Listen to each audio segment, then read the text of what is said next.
मजबूत करते हैं। ये 9 दिन आप जो भी सिद्ध करेंगे, जो भी जप तप पूजा करेंगे, वह सिद्ध होगी। इसलिए 9वीं सिद्धिदात्री चा, इसलिए 9वें दिन को क्या बोलते हैं? सिद्धिदात्री, मतलब हर कार्य की सिद्धि देने वाली। प्रथमम शैलपुत्री हैं तो दूसरी 9वीं सिद्धिदात्री,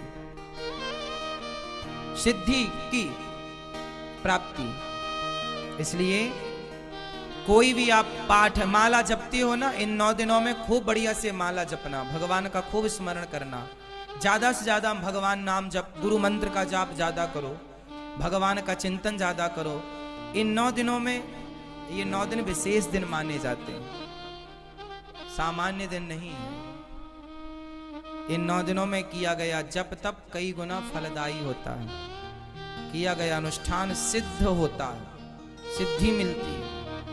बड़े बड़े लोग जो समझदार ज्ञानी विज्ञानी जन हैं, इन दिनों में राम रक्षा स्तोत्र में ही लिखा हुआ है कि नवरात्रि में 9 दिन जो इस स्तोत्र का पाठ कर लेता है वो सिद्ध हो जाता है तरीके से। मतलब कोई भी शुभ कार्य किया जाए तो वो सिद्धि को प्रदान करने वाला होता है। नवरात्रि है मतलब अपनी माँ की सेवा कीजिए, अपने कर्तव्यों को, अपनी जिम्मेदारियों को पूरा कीजिए। कहने का तात्पर्य यह है, ये जो नवरात्रि का पावन पर्व है, ये माँ भगवती का पर्व है। और माँ भगवती कौन है? आपकी माँ, माँ की सेवा। तो आप माँ की सेवा आप लोग भी करें, अपनी माँ की आरती उतारें, अपनी माँ की चरण वंदना करें, माँ की सेवा करें। और माँ की सेवा के बाद समय बचे तो माता जी घर में पधराओ, माता जी की सेवा करो। माता तो माता रूप है, कोई भी रूप में माता की पूजा हो सकती है, पर हमारे गौरी गोपाल आश्रम में तो यही माँ है और यही इन्हीं की पूजा होती है, इन्हीं की सेवा होती है। हमारे लिए तो यही दुर्गा है, यही काली है, यही शैलपुत्री है, यही सिद्धिदात्री है। तो आज यहाँ गौरी गोपाल आश्रम में इन माँओं की पूजा, इन माँओं की सेवा, इन माँओं की वंदना की गई। और आप लोग भी, आज नवरात्रि है ना, तो अपनी माँ की थोड़ी आरती उतारना आज आप लोग। क्यों? वो आपकी माँ भी तो माँ है, दुर्गा से कम है क्या? बोलो।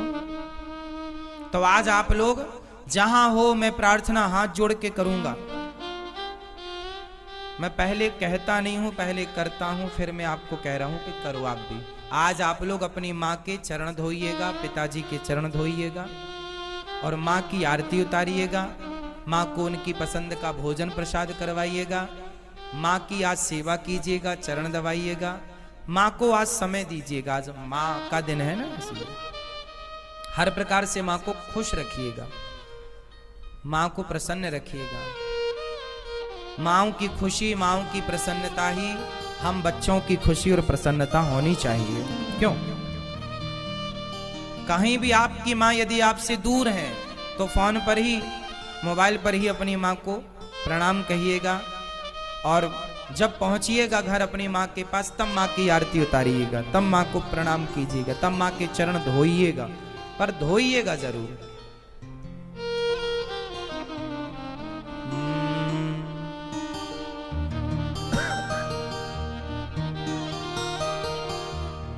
इसलिए माँ की वंदना, हम लोग भूल गए हैं अपने संस्कारों को,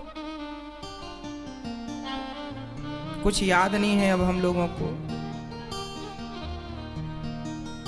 इसलिए कौन कौन मेरी बात से सहमत हैं कि आज से हम अपनी माँ को आरती उतारेंगे, उनको माला पहनाएंगे, उनकी सेवा करेंगे, उनको खुश रखेंगे? करेंगे ना? माँ बाप की पूजा ही कर लो साहब।